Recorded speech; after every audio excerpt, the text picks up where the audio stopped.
ಈಗ ನಡೆಯುತ್ತಿರುವಂಥ ಈ ಯುದ್ಧವನ್ನು ಗಮನಿಸುವಾಗ ಇದು ಒಮ್ಮೆ ನಿಂತರೆ ಸಾಕು ಎನ್ನುವಂಥ ಅಭಿಪ್ರಾಯ ಎಲ್ಲರಲ್ಲೂ ಇದೆ. ಆದರೆ ನಿಜಕ್ಕೂ ಈ ಯುದ್ಧವನ್ನು ನಿಲ್ಲಿಸುವಂಥ ಪರಿಸ್ಥಿತಿಯಲ್ಲಿ ಅಮೆರಿಕ ಇದೆಯಾ ಎನ್ನುವಂಥ ಪ್ರಶ್ನೆ ಇದೆ. ಖಂಡಿತವಾಗಿಯೂ ಇದನ್ನು ಮುಂದುವರಿಸುವಂಥ ಪರಿಸ್ಥಿತಿಯಲ್ಲಿ ಅಮೆರಿಕ ಇಲ್ಲ. ಯಾಕಂತ ಹೇಳಿದರೆ ಖರ್ಚಾಗುತ್ತಿರುವಂಥ $1 ಬಿಲಿಯನ್ ಆ ಅಮೌಂಟ್ ಇದೆಯಲ್ಲ, ಅದು ಅವರು 48 ಗಂಟೆಗಳಲ್ಲಿ $5.6 ಬಿಲಿಯನ್ ಡಾಲರ್ ಖರ್ಚಾಗ್ತಾ ಇದೆ.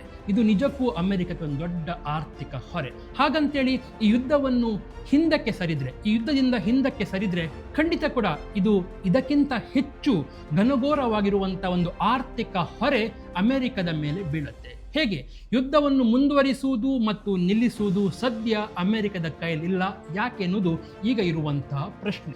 ಈಗ ಬಹಳ ಪ್ರಮುಖವಾಗಿರುವಂಥ ಮಧ್ಯಪ್ರಾಚ್ಯ ರಾಷ್ಟ್ರಗಳಾಗಿರುವಂಥ Saudi Arabia, UAE, Qatar, Kuwait ಈ ರಾಷ್ಟ್ರಗಳು ಅಮೆರಿಕಕ್ಕೆ ತೈಲವನ್ನು ರಫ್ತು ಮಾಡ್ತವೆ.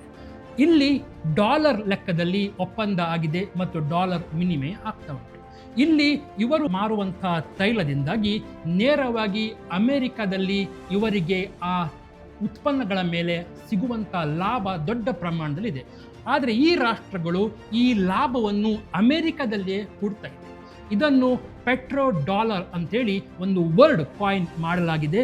ಈ ಹಣ ಅಮೆರಿಕದಲ್ಲಿ ಒಂದು ರೀತಿಯಲ್ಲಿ ಈ ರಾಷ್ಟ್ರಗಳು ನೀಡುವಂಥ ಸಾಲದ ಪ್ರಮಾಣದಲ್ಲಿ ಇದೆ. ಅಂದರೆ ಅಮೆರಿಕದ ತಿಜೋರಿಯಲ್ಲಿ ಇರುವಂಥ ಈ ರಾಷ್ಟ್ರಗಳ ಲಾಭದ ಹಣದ ಪ್ರಮಾಣವೇ ಸುಮಾರು 40 ಟ್ರಿಲಿಯನ್. ಒಂದು ವೇಳೆ ಅಮೆರಿಕ ಈ ಯುದ್ಧದಿಂದ ಹಿಂದಕ್ಕೆ ಸರಿಯುವಂಥ ಒಂದು ಕೆಲಸವನ್ನು ಮಾಡಿದರೆ ಆಗ ಟೆಹರಾನ್ ಇಡುವಂಥ ಮೊದಲ ಒಪ್ಪಂದ ಅಥವಾ ಶರ್ತ ಏನು ಅಂತ ಹೇಳಿದರೆ, ನೀವು ನಮ್ಮಿಂದ ನಮ್ಮಲ್ಲಿರುವಂಥ ಎಲ್ಲ ಸೈನಿಕ ಪಡೆಗಳನ್ನು, ಸೈನಿಕ ಹಡಗುಗಳನ್ನು ಹಿಂದಕ್ಕೆ ಕರೆಸಬೇಕು ಎನ್ನುವಂಥದ್ದು. ಒಂದು ವೇಳೆ ಹಿಂದಕ್ಕೆ ಕರೆಸಿಕೊಂಡ್ರೆ ಆಗ ಇರಾನ್ನ ಒಂದು ಕೈ ಮೇಲಾಗತ್ತೆ. ಯಾಕಂತ ಹೇಳಿದರೆ ಹಿಂದಕ್ಕೆ ಕರೆಸಿಕೊಳ್ಳುವುದು ಕೇವಲ ಸೈನಿಕ ಕಾರ್ಯಾಚರಣೆ ಅಲ್ಲ, ಇದು ಒಂದು ರೀತಿಯಲ್ಲಿ ಆರ್ಥಿಕ ಪ್ರಹಾರ ಕೂಡ. ಒಂದು ರೀತಿಯಲ್ಲಿ ಇರಾನ್ಗೆ ಆರ್ಥಿಕವಾಗಿರುವಂಥ ನಷ್ಟವನ್ನು ಕೂಡ ತುಂಬಿಸಬೇಕಾಗಿರುವಂಥ ಅನಿವಾರ್ಯತೆ ಅಮೆರಿಕಕ್ಕಾದರೆ ಹಿಂದಕ್ಕೆ ಪಡೆದುಕೊಂಡ್ರೆ ಆಗ ಹೋಗುವಂಥ ಸಂದೇಶ ಕೂಡ ಬಹಳ ಮುಖ್ಯ. ಇರಾನ್ನ ಶಕ್ತಿ ಮೇಲಾಗತ್ತೆ. ಆಗ ಮಧ್ಯಪ್ರಾಚ್ಯ ರಾಷ್ಟ್ರಗಳು ಏನು ಈಗ ಇರಾನ್ನ ಹಂಗಿನಲ್ಲಿ ಇಲ್ವೋ ಅವು ನೇರವಾಗಿ ಇರಾನ್ನ ಹಂಗಿಗೆ ಬರುತ್ತೆ. ಡಾಲರ್ ಎನ್ನುವುದು ಈಗ ಇಡೀ ಜಗತ್ತಿನಲ್ಲಿ ಬಹಳ ಪ್ರಮುಖವಾಗಿರುವಂಥ ಒಂದು ಆರ್ಥಿಕತೆಯ ರೂಪ ಅಂತ ಏನು ಪಡೆದುಕೊಂಡಿದೆ, ಅದು ನಿಧಾನವಾಗಿ ಕಡಿಮೆ ಆಗಿ ಹೋಗುತ್ತೆ. ಇದರಿಂದ ಅಮೆರಿಕದ ಶಕ್ತಿ, ಅಮೆರಿಕದ ಆರ್ಥಿಕವಾಗಿರುವಂಥ ಒಂದು ಪ್ರಹಾರ ಅದು ಕಡಿಮೆ ಆಗತ್ತೆ ಹೋಗುತ್ತೆ. ಇರಾನ್ ಒಂದು ರೀಜನಲ್ ಶಕ್ತಿಯಾಗಿ ಬೆಳೆಯುತ್ತೆ. ಯಾವಾಗ ಈ ಮಧ್ಯಪ್ರಾಚ್ಯ ರಾಷ್ಟ್ರಗಳಿಗೆ ಇರಾನ್ನೇ ಪ್ರಮುಖವಾಗಿ ಒಂದು ವಿಚಾರ ಅಥವಾ ಪ್ರಮುಖವಾಗಿರುವಂಥ ಶಕ್ತಿ ಅಂತ ಕಾಣಿಸ್ತದೋ ಆಗ ಅವರು ಈ ಪೆಟ್ರೋ ಡಾಲರನ್ನು ಹಿಂದಕ್ಕೆ ಪಡೆದುಕೊಳ್ಳುವಂಥ ಕೆಲಸವನ್ನು ಮಾಡಬಹುದು. ಯಾವ 40 ಟ್ರಿಲಿಯನ್ ಡಾಲರ್ ಅಮೆರಿಕ ತ್ರಿಜೋರಿಯಲ್ಲಿ ಇದೆಯೋ ಅದನ್ನು ಹಂತ ಹಂತವಾಗಿ ಈ ರಾಷ್ಟ್ರಗಳು ಹಿಂದಕ್ಕೆ ಪಡೆದುಕೊಂಡ್ರೆ ನೋ ಡೌಟ್ ಅಮೆರಿಕದ ಆರ್ಥಿಕ ಸ್ಥಿತಿ ಅಲ್ಲಾಡುವುದು ಮಾತ್ರವಲ್ಲ, ಕುಸಿಲಿಕ್ಕೆ ಇದು ಕ್ಷಣಗಣನೆ ಆರಂಭವಾಗಿದೆ ಅಂತಲೇ ಅರ್ಥ. ಇನ್ನು ಎರಡನೇದಾಗಿರುವಂಥ ಬಹಳ ಪ್ರಮುಖವಾಗಿರುವಂಥ ಅಂಶ ಅಂತ ಹೇಳಿದ್ರೆ, ಈ ಯುದ್ಧವನ್ನು ಜಪಾನ್ ಮತ್ತು ಕೊರಿಯಾ ರಾಷ್ಟ್ರಗಳು ಬಹಳ ಸೂಕ್ಷ್ಮವಾಗಿ ನೋಡ್ತಾ ಉಂಟು. ಯಾಕಂತ ಹೇಳಿದ್ರೆ ಇಲ್ಲಿ ಇರಾನ್ನ ಮೇಲೆ ಅಮೆರಿಕ ಜಯ ಗಳಿಸಲೇಬೇಕು ಎನ್ನುವಂಥ ಒಂದು ಒತ್ತಡವನ್ನು ಅವು ಹಾಕ್ತಾ ಇವೆ. ಇನ್ನೊಂದು ಪ್ರಶ್ನೆ, ಒಂದು ವೇಳೆ ಇರಾನ್ ಸೋತಿದೆ, ಒಂದು ವೇಳೆ ಅಮೆರಿಕ ಇಲ್ಲಿಂದ ತನ್ನ ಪಡೆಯನ್ನು ಹಿಂದಕ್ಕೆ ಪಡೆದುಕೊಂಡು ಇಂಡೈರೆಕ್ಟ್ಲಾಗಿ ಶರಣಾಯಿತು ಎನ್ನುವಂಥ ಒಂದು ವಿಚಾರ ಬಂತು ಅಂತಾದರೆ ಆಗ ಈ ಎರಡು ರಾಷ್ಟ್ರಗಳು ನಿಜಕ್ಕೂ ಯೋಚಿಸಲಿಕ್ಕೆ ಶುರು ಮಾಡ್ತವೆ. ನಾವು ಇಷ್ಟು ಶಸ್ತ್ರಾಸ್ತ್ರಗಳನ್ನು ಖರೀದಿ ಮಾಡ್ತಾ ಇದ್ದೇವೆ, ನಾವು ಇಷ್ಟು ಮೂಲಭೂತ ವ್ಯವಸ್ಥೆ ಅಮೆರಿಕಕ್ಕಾಗಿ ಏನಿದೆ ಅದರ ಮೇಲೆ ಹಣ ಹೂಡ್ತಾ ಇದ್ದೇವೆ, ಇದೆಲ್ಲ ವ್ಯರ್ಥ ಆಗತ್ತೆ. ಯಾಕಂತ ಹೇಳಿದರೆ ಅಮೆರಿಕ ಇರಾನ್ನಂಥ ಒಂದು ದೇಶದ ಮೇಲೆ ಹಿಡಿತ ಸಾಧಿಸಲಿಕ್ಕೆ ಆಗುವುದಿಲ್ಲ ಅಂತಾದರೆ ನಮ್ಮನ್ನು ಚೀನಾದಂಥ ರಾಷ್ಟ್ರದಿಂದ ಹೇಗೆ ರಕ್ಷಣೆ ಮಾಡುತ್ತೆ ಎನ್ನುವಂಥ ಒಂದು ಪ್ರಶ್ನೆ ಬರುತ್ತೆ.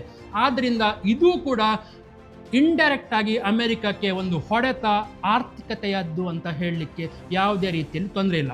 ಇನ್ನು ಮೂರನೇ ಪಾಯಿಂಟ್, ಯುರೋಪ್ ರಾಷ್ಟ್ರಗಳು ಉಕ್ರೇನ್ನ ಮೇಲೆ ಸಮರ ಸಾರ್ತಾ ಇವೆ, ಇದು ಒಂದು ರೀತಿಯಲ್ಲಿ ಪ್ರಾಕ್ಸಿ ವಾರ್ ಅಂತ ಕರಿಬೋದು. ಅಮೆರಿಕದ ಬೆನ್ನ ಹಿಂದೆ ನಿಂತ ಕಾರಣ ಇಲ್ಲಿ ಯುದ್ಧ ನಡೀತಾ ಉಂಟು. ಇಲ್ಲಿ ಒಂದು ವೇಳೆ ಇರಾನ್ ಎದುರು ಅಮೆರಿಕ ಮಂಡಿಯೂರಿದ್ರೆ ಯುರೋಪ್ ಕೂಡ ಯೋಚನೆ ಮಾಡುತ್ತೆ, ನಾವು ಯಾಕೆ ಉಕ್ರೇನ್ನ ಮೇಲೆ ಈ ಪ್ರಾಕ್ಸಿ ವಾರನ್ನು ಮಾಡಬೇಕು, ನಮಗೇನು ಲಾಭ ಎನ್ನುವಂಥದ್ದು. ಸೊ ಎಗೇನ್ ಅಲ್ಲಿ ಮತ್ತೊಂದು ಪ್ರಾಬ್ಲಮ್ ಅಮೆರಿಕಕ್ಕೆ ಸೃಷ್ಟಿ ಆಗತ್ತೆ.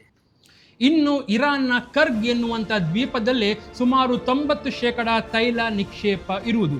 ಇದರ ಮೇಲೆ ಹಿಡಿತ ಸಾಧಿಸಲಿಕ್ಕೆ ಅಮೆರಿಕ ಪ್ರಯತ್ನ ಮಾಡ್ತಾ ಉಂಟು. ಆದರೆ ಒಂದು ದ್ವೀಪದ ಮೇಲೆ ಹಿಡಿತ ಸಾಧಿಸುವುದು ಅಷ್ಟರ ಮಟ್ಟಿಗೆ ಸುಲಭದ ವಿಚಾರ ಅಲ್ಲ. ಯಾಕಂತ ಹೇಳಿದ್ರೆ ದ್ವೀಪದ ಮೇಲೆ ಹಿಡಿತ ಸಾಧಿಸಬೇಕು ಅಂತಾದರೆ ಅಲ್ಲಿನ ಕರಾವಳಿಯ ಮೇಲೆ ಕೂಡ ಅಷ್ಟೇ ಪ್ರಮಾಣದ ಒಂದು ಶಕ್ತಿಯನ್ನು ಅದು ಹೊಂದಿರಬೇಕಾಗತ್ತೆ. ಆದರೆ ಶಕ್ತಿ ಇರುವುದು ಇರಾನ್ನ ಕರಾವಳಿಯಲ್ಲಿ ಯಾವುದೇ ರೀತಿಯಲ್ಲಿ ಅಮೆರಿಕಕ್ಕೆ ಅಲ್ಲಿ ತನ್ನ ಪ್ರಾಬಲ್ಯವನ್ನು ತೋರಿಸಲಿಕ್ಕೆ ಸಾಧ್ಯ ಆಗುವುದಿಲ್ಲ.